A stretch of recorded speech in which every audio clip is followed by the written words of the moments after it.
CCM implements manifesto to move with new technology.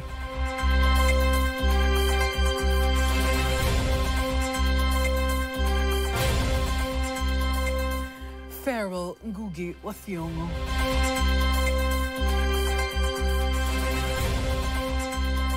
The way he writes and the way he articulates his ideas is so evident that Gogi would like Africans to be able to decolonize their minds.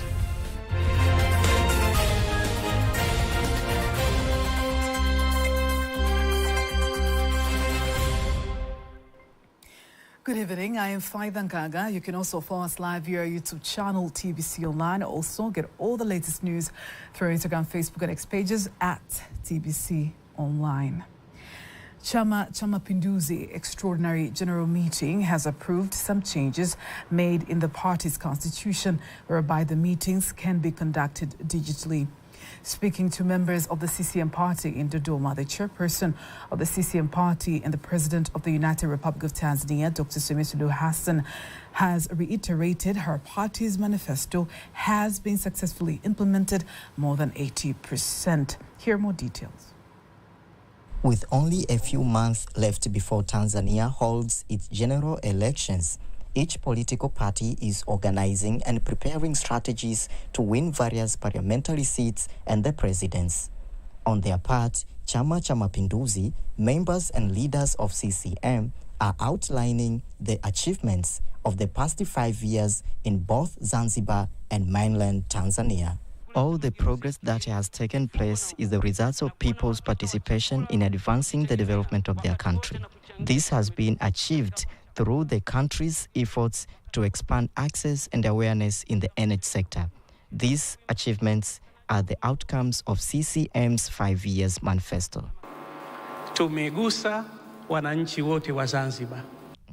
The revolutionary government of Zanzibar has successfully implemented the manifesto. The directives and guidance outlined in the manifesto have been effectively executed at high standard. President Mwinyi has accomplished even more than was initially planned. Zanzibar holds Dr. Mwinyi in high esteem for the quality of his leadership and achievements. On another note, chairperson of CCM, President Samia Suluhu Hassan, emphasizes that the accomplishment of the new CCM headquarters will enhance the status of the party and improve the efficiency in fulfilling its responsibilities. The success of the party is not defined by physical structures, but by our commitment to fulfilling promises to the people and advancing national development. These reforms signify the party's continued growth. It is therefore our duty to remain active participants in these transformative changes within our party. Furthermore, Dr. Samia Suluhu Hassan elaborates on how CCM is preparing to embrace digital transformation through e-meeting technology aimed at enhancing the party's capacity of execute its duties more effectively. Our party is evolving in line with rapid advancements in science and technology. We're now operating digitally. We have installed systems that enable regional and district offices to communicate effectively and streamline operations. We have introduced the concept of e-meetings, allowing the organizational department to propose visual meetings. These include sessions of the CCM Council's Special Secretariat, the National Council Secretariat, the National Council's Special Committee, and the National General Assembly. The Special General Assembly of Chama cha Mapinduzi is expected to conclude on May 3rd, 2025, with the launch of the new manifesto. This new manifesto will guide the party in the next phase and will be used to seek votes in the upcoming general elections later this year. Peter Mganga, TBC News, Dodoma.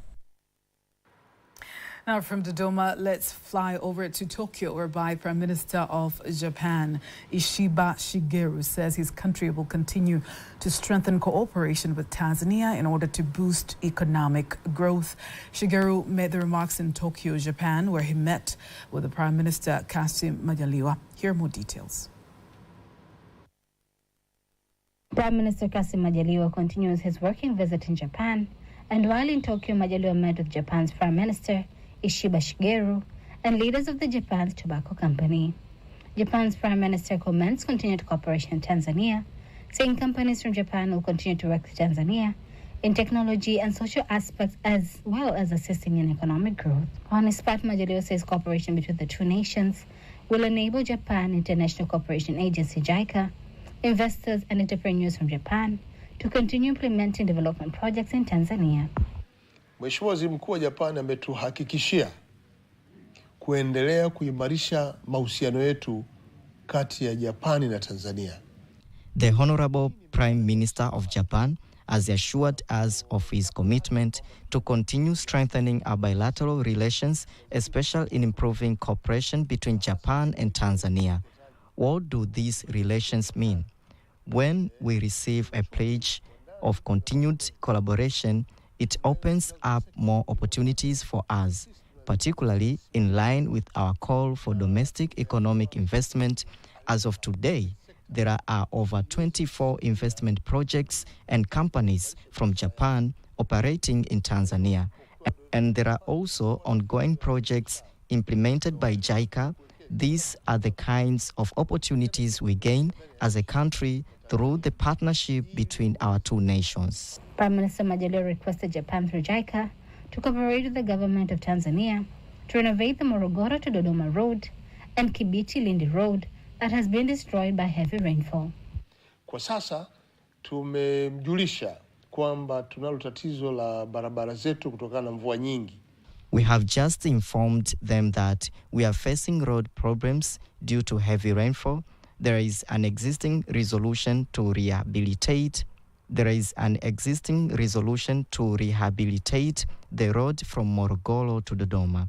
And this project was taken by a Japanese agency. Today, we reminded them to implement that project. However, we have also added a new road, the one from Kibiti to Lindi, which has been completely damaged along its entire length. The Prime Minister has agreed to address this road as well. Speaking at his meeting with Executive Director of Japan Tobacco Company, Masamichi Terabatake, and board chairman of that company, Mutsuo Iwai, Majaliwa convinced them to build an industry in Tabora that will add value to tobacco.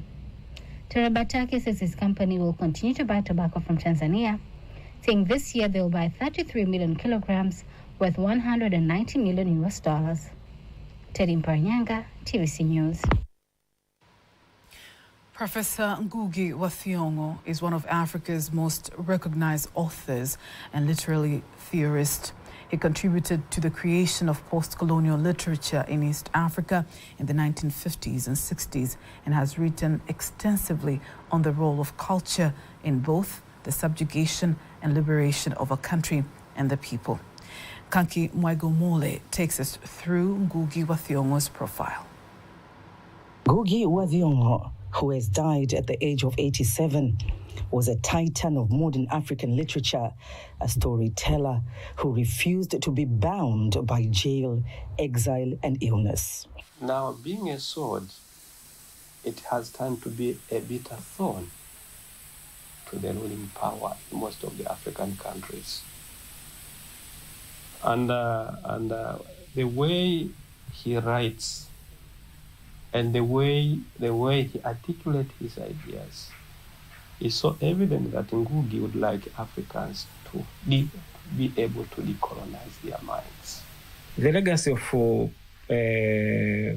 Professor Ngugi among, I would say, African authors to write in African languages is only one thing. If you wanted to communicate it to the entire population in your community, you have to use the language spoken by the majority. Ngugi was born James Thiong'o Ngugi in 1938 when Kenya was under British colonial rule. He grew up in the town of Limuru among a large family of low-income agriculture workers. Alongside his cultural commentary, Ngugi is considered as one of East Africa's most important authors. He is frequently amongst the favorites to win the Nobel Prize for Literature and has been awarded 10 honorary degrees. His work contains multiple narrative lines and multiple viewpoints that unfold across different time frames. In doing so, Gogi places the collective rather than the individual at the center of the story. Gogi made a mark for himself in the 1970s when he decided to switch from writing in English to the Kikuyu and Swahili languages, a controversial decision at the time.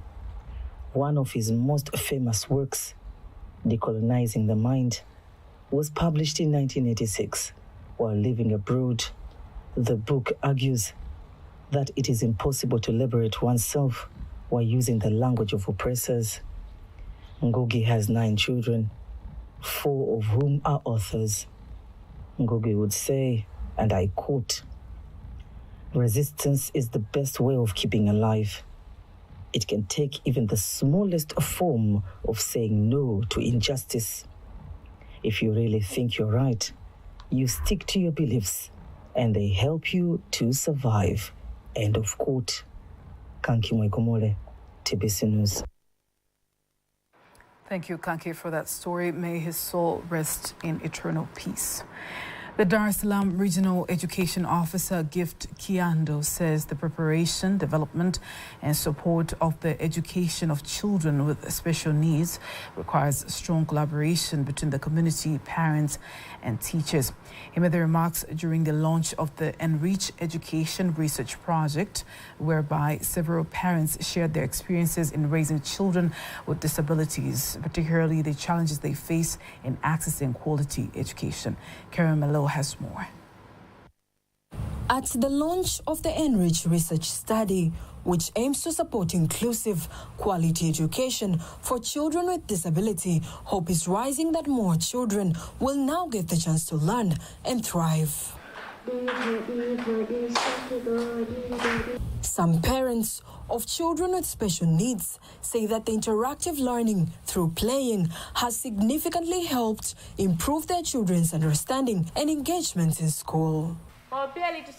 Enrich has taught us not to keep children with disability at home. Once they reach the age to begin pre-primary school, they deserve to be included and interact with other children. I have learned that both health and nutrition are essential for building a child's overall well-being. Furthermore, researchers explain that Enriched is a continuation of previous research that focused on children with neurodevelopmental disability with the goal of integrating research finding into national curriculum development. Now we are going to do the second phase, which is Enrich ED. In this one, we will be bridging gaps and scaling up in order to see how the children will do better.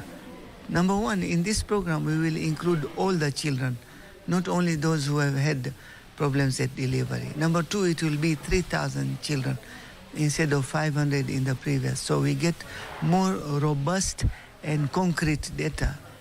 Number three, we will not only do with parents, but we will do with parents and teachers in various schools. And number four, we will involve all the parents, community, and teachers. So with this, we see an opportunity for our educational system to adopt the package and integrate it to our system if the proof of concept works well with the teacher, parent, and child together in the level of school. On his side, Gift Kiando, the Dar es Salaam Regional Education Officer, highlights the importance of multi-stakeholder cooperation from families to educators to ensure every child, regardless of their abilities, get access to learning opportunities.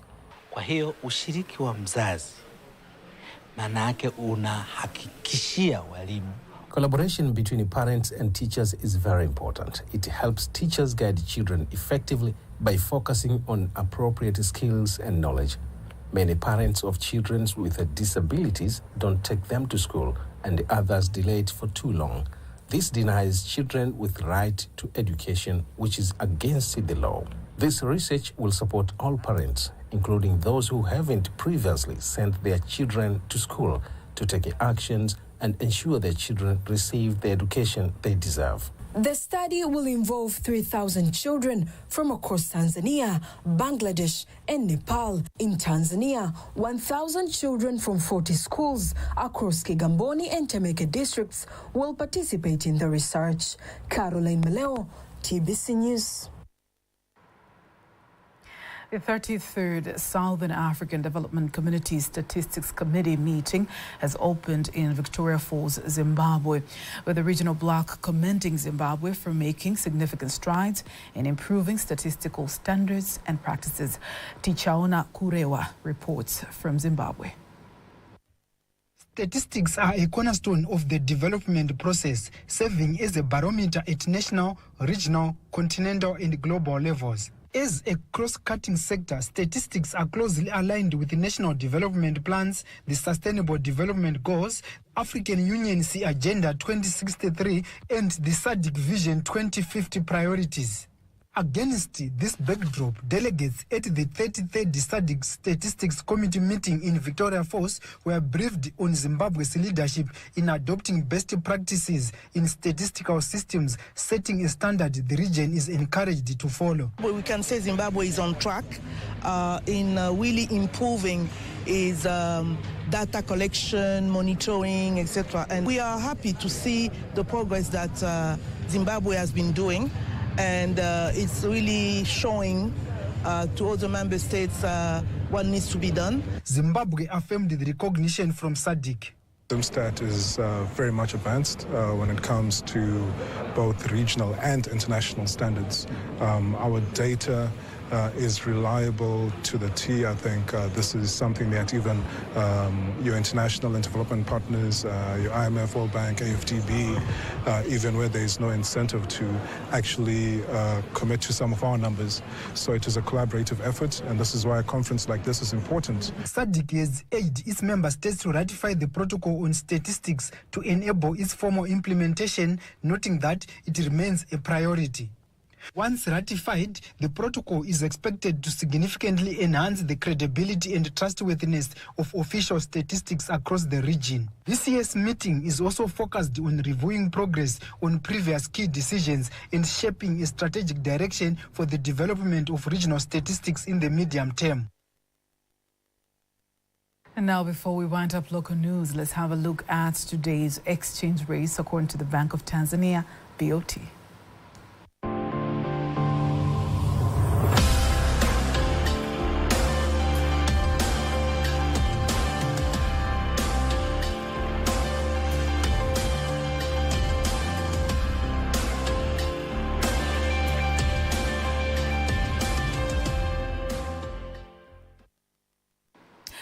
Do not miss TBC News every weekday to know all the latest in exchange rates. Up next, international news.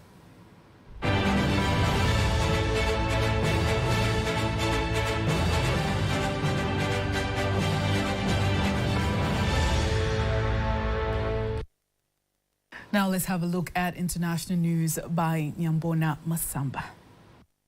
International news starts in America. United States is officially reopened long-closed ambassador's residence in the Syrian capital, Damascus. U.S. ambassador to Turkey has been appointed special envoy to Syria. Washington is not yet to formally reopen its embassy that was closed in 2012 following a crackdown protesters against then-President Bashar al-Assad. This is indeed a significant step towards restoring U.S.-Syrian diplomatic ties after over a decade severe relations between the countries because of former regime. It's the first time U.S. flag is being raised over a building in Damascus. Meanwhile, a Trump administration is appealing against the U.S. federal ruling that block sweeping tariffs on imports. A court ruled President Trump exceeded his authority by evoking an emergency law to impose the levies. To Africa, more than 50 people have been killed during a weekend of violence between the nomad herdsmen and indigenous farmers in the eastern Nigerian state of Taraba. A community this morning, the villagers gathered to remember the dead. It has been days since the attack, but emotions still run here. Inside the village, some sections are still smoldering after a whole grain store was set on fire. In Mangolila alone, more than 40 people had been killed. It is a climax of 4 weeks of attacks and counterattacks between local farmers and non-Basque herdsmen who were competing for resources on this part of eastern Nigeria. Military violence began in Bandawa between local farmers and herdsmen. To the Middle East, Israel has approved 22 illegal settlements on Palestinian land on the occupied West Bank. It will be the biggest expansion in decades. Last year, the UN said Israel seized 24 square kilometers of Palestinian land. Nevertheless, there has been multiple explosions near a New Year open in distribution point run by Gazan Humanitarian Foundation in central Gaza. It is US-based organization set up to deliver aid, which has been criticized by the United Nations. Tens of thousands of Palestinians have made their way to the only distribution point in southern Gaza. More than 50 Palestinians have been killed in Israeli attacks across Gaza Strip on Thursday.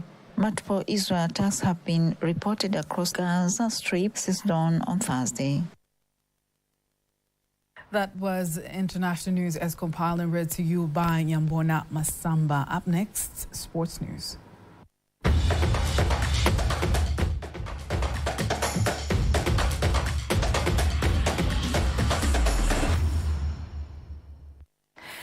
And now in sports, Tanzania national team, Taifa Stars and Altalaba Sports Club striker Simon Msuva says he still has a chance to shine in international football, even if many soccer fans believe that this is his chance to return home to finish his career.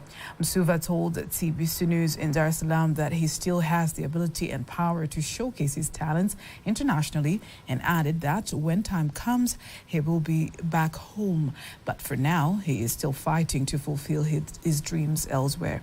Msuva is currently playing in Altalaba Sports Club in Iraq. He has already played in big teams in Africa, such as Young Africans in 2012 to 2017, Difa El Jadida from 2017 to 2020, and Wydad Athletic Club of Morocco 2020 to 2021. That's it for sports news. And now, before we wind up the news bulletin for tonight, let's have a look at the weather forecast for the next 24 hours.